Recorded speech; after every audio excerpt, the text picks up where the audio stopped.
sebelum Nabi Muhammad SAW dilahirkan. Nabinya belum ada, Nabi Isa sudah ada. Tiba-tiba umatnya menduga Nabi terakhir itu Nabi Isa, karena Nabi Isa punya sifat yang mirip amalan kita, yang mengatakan Nabi terakhir itu punya sifat baik dengan masyarakat lingkungan sosialnya. Nabi Isa itu lembut luar biasa, jangankan pada manusia, pada hewan itu lembutnya luar biasa. Jalan dengan muridnya, di perjalanan kemudian ada aliran anak sungai melihat bangkai hewan, sudah jadi bangkai, baunya luar biasa. Kata muridnya, guru, bau sekali bangkai ini. Kata Nabi Isa alaihi salam, al-Masih, yang disebut oleh sementara orang dengan Yesus, itu Nabi, bukan Tuhan. Nabi beliau mengatakan, kata Nabi Isa, perhatikan, begitu putih sekali dan bersih giginya. Kata muridnya, Tuan Guru, kenapa Anda mengatakan demikian? Kata Nabi Isa, karena manusia hanya akan menyampaikan apa yang ada dalam benak pikirannya. Jadi kalau pikiran Anda kotor, Anda akan melihat bangkainya saja. Tapi kalau pikiran kita baik, kita akan mencari yang terbaik dari hewan itu. Bukankah dia ciptaan Allah? Bukankah dalam setiap ciptaan ada hikmah dan kebaikan? Bayangkan, Nabi Isa bukan hanya pada manusia, pada hewan yang telah jadi bangkai pun, itu mohon maaf, kalimatnya dan sikapnya begitu indah luar biasa. Maka diduga oleh kaum itu Nabi dan Rasul yang terakhir. Saat mendengar kalimat itu, kata Nabi Isa, bukan saya, Nabi terakhir punya sifat sama seperti saya dengan hubungan dengan makhluk. Jadi bukan cuma dengan manusia, dengan hewan jangan sakiti.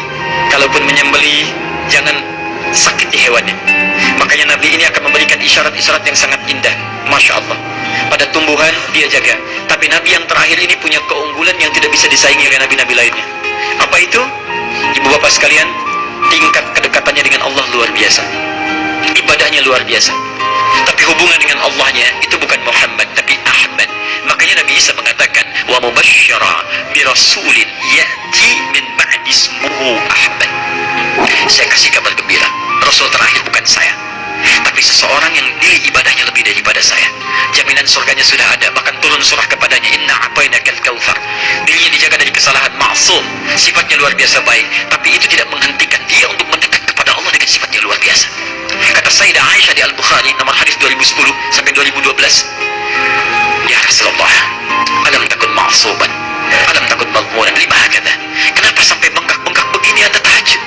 Bukankah Anda dijamin masuk surga, dijaga dari kesalahan? Apa kata Nabi? Afala akunu abdan syakura. Apa aku nggak boleh jadi hamba yang bersyukur kepada nikmatnya Allah Subhanahu wa ta'ala?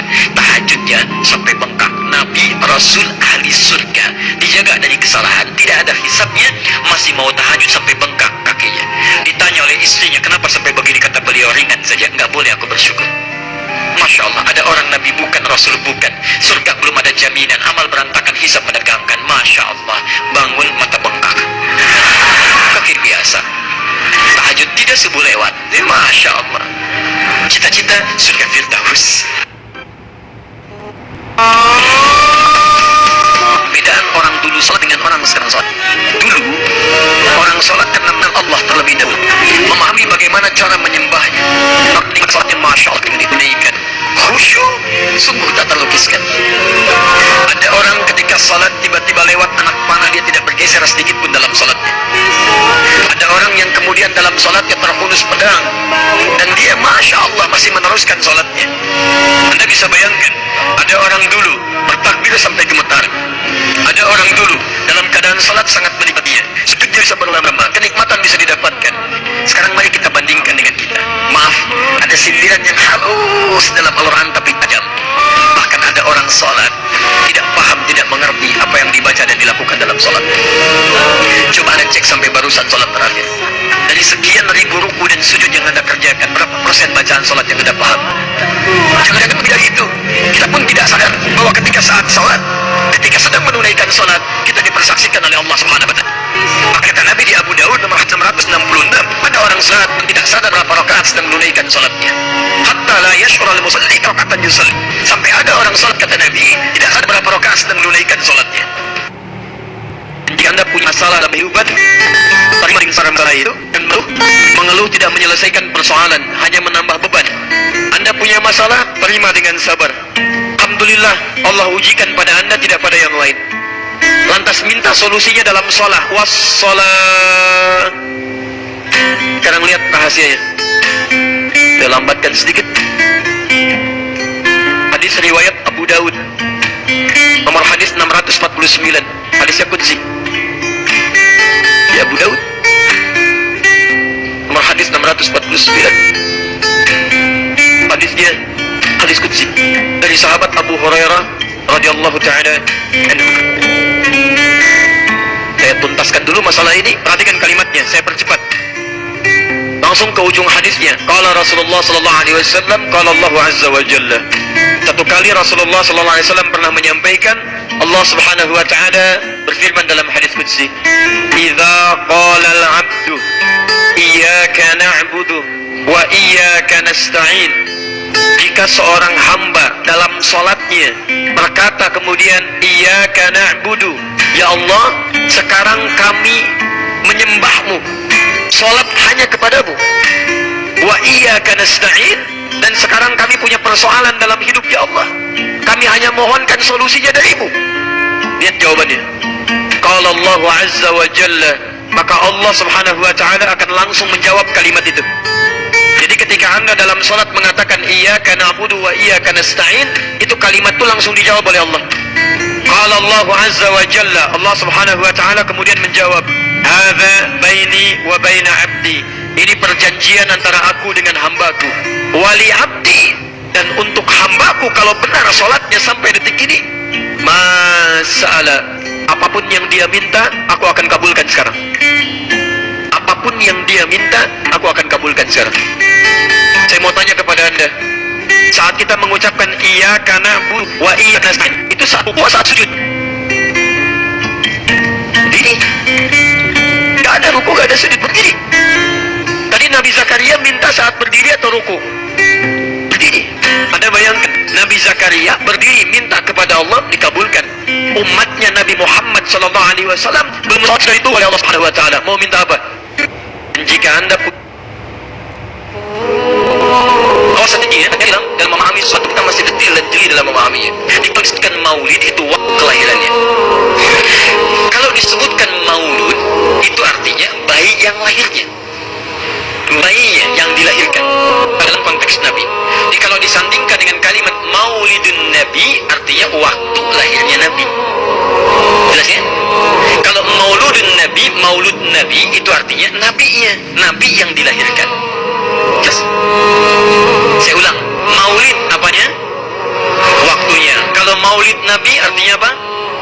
Waktu Nabi dilahirkan. Baik, maulud artinya apa?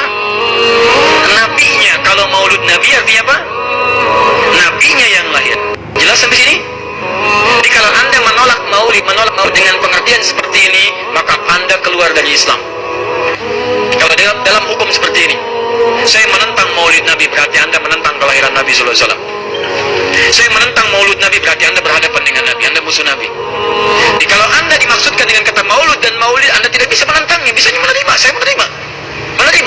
Kenapa? Karena dalam pengertian bahasa, maulid itu artinya waktu kelahiran, maulud artinya nabinya. Jangankan saya, siapa saya dibandingkan Nabi Isa alaihissalam? Nabi Isa 600 tahun sebelum lahirnya Nabi Muhammad sallallahu alaihi wasallam. Perhatikan, ikutan bahagia dengan kelahiran Nabi, sampai kebahagiaannya diungkapkan pada umatnya. Ketika seseorang merasakan penurunan dalam ibadah, seakan imannya sedang menurun, maka problem pertama mesti dia tanyakan pada dirinya, perbuatan maksiat apa yang pernah dikerjakan oleh bagian tubuhnya. Kalau mata tak sanggup melihat kebaikan, berarti mata ini pernah melihat yang salah. Kalau telinga tak cepat mendengar respon kebaikan, adzan, tausiah, panggilan kemuliaan, berarti telinga ini sering mendengar sesuatu yang tidak bagus. Ya, kalau lisan sering berkata yang tidak baik, berarti pulsa kebaikannya berkurang di lisan. Maka cari lawannya. Mulai biasakan melihat yang baik, mulai mendengar yang saleh, mulai bertutur yang mulia. Maka ini akan mengembalikan kembali hal-hal yang ingin kita tingkatkan dari nilai keimanan itu. Boleh jadi kadang-kadang bentuknya bukan maksiat, ya, bentuknya terlalu fokus pada urusan dunia, terlalu mengejar materi sehingga lupa dengan akhirat. Kan pasangan akhirat itu dunia, ya kan? Ini ula pertama, akhirat nanti yang kita raih. Walal akhiratu khairul laka minal ula. Jadi kalau terlalu fokus pada dunianya, maka secara bersamaan, ya persamaan terbaliknya, bahkan ya akhiratnya mesti menurun. Jadi kalau kanannya itu kita naik, akhiratnya, dunia pasti porsinya akan mengecil, ya. Karena porsi mengecil itu maksudnya dunia dikerjakan tapi tetap terbawa ke akhirat. Tapi kalau dunia yang dikejar, maka ini pasti menurun dan gak akan ikut ke dunia, karena skemanya berbeda. seperti bayangan, ya kata Ibnu Qayyim al-Jauziyah rahimahullah, seperti bayangan. Di bayangan itu kalau dikejar selalu nggak akan pernah didapati, ditangkap nggak akan dapat. Ya, itulah dunia. Jadi selalu nggak akan puas, kejar lagi, walaupun harta sudah banyak, pengen kejar lagi. Kadang godaannya menempuh dengan cara yang salah, maka caranya berbalik, kejar akhirat maka dunia akan mengikuti. Makanya nggak akan bisa balas orang tua, itu nggak akan bisa. Kalau nggak bisa balas, minimal bahagiakan, jangan sakiti lah. Kalau nggak bisa ngasih, minimal jangan sakiti. Wala taqul lahuma uffin, kata aja udah nggak boleh, bentak nggak boleh. Udah dikandung merat, nggak pernah dilepas, dikasih asi, dirawat-rawat, disayang-sayang, dicium, dipeluk, bangun malam bangun, capek lelah, udah dewasa bentak-bentak, ente siapa? Nggak malu anda sama Allah ya?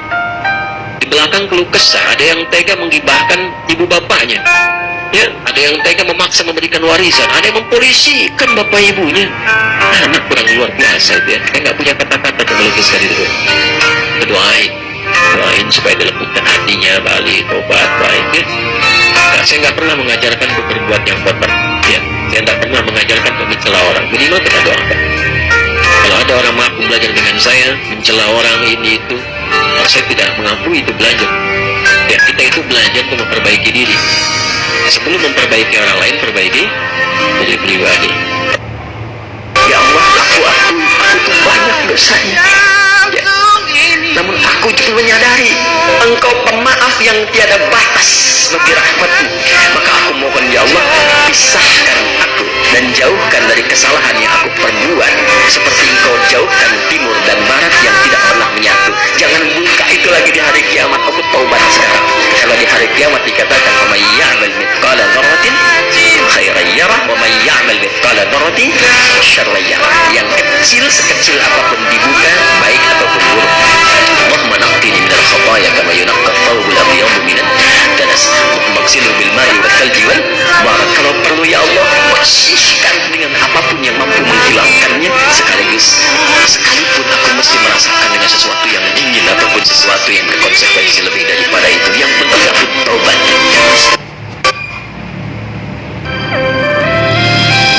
Pertama, Nabi sendiri menyikapi hari kelahirannya dengan berpuasa di hari Senin. Jelas ya? Ini bagi Nabi sendiri pribadinya. Nanti jadi hukum untuk kita. Maaf, saya akan tafsirkan lebih luas karena ini jadi hukum-hukum turunan. Ketika Nabi puasa di hari Senin, ditanya, ya Rasulullah, kenapa engkau puasa? Kata Nabi, dzaka yauma wulidtu. Bima makna? Ini adalah hari aku dilahirkan. Hari aku dilahirkan. Jadi ini hukum kelahiran. Kalau antum misalnya masuk pada hari dilahirkan, boleh antum ikuti sunnah Nabi SAW. Apa sunnahnya? Puasa. Puasa. Kenapa puasa? Allah. Nabi SAW mencontohkan puasa. Hari Senin beliau puasa. Ketika antum puasa Senin, bukan cuma puasa sunnah, tapi ada nilai di situ. Nah, kalau hari lahirnya antum bertepatan dengan hari yang tidak diperkenankan puasa, seperti Jumat misalnya, hari kita bahagia, maka kata para ulama, ambil hikmah dari nilai puasa itu. Puasa itu kan dua hikmahnya. Satu, meningkatkan ibadah yang baik. Kedua, mencegah maksiat. Silahkan cek, bukankah saat puasa ibadah antum meningkat? Silahkan cek, saat puasa, jangankan yang fardu, yang sunnah dikejar kan? Jangankan koran yang dibaca, Al-Quran dibolak-balik. Maksiat ditekan, tidak ada orang puasa maksiat. Tidak ada. Ya, bahkan pelaku maksiat pun saat puasa libur maksiatnya. Minimal takut batal puasanya. Nabi Isa itu hidup 600 tahun sebelum Nabi Muhammad SAW dilahirkan. Nabinya belum ada. Nabi Isa sudah ada. Tiba-tiba umatnya menduga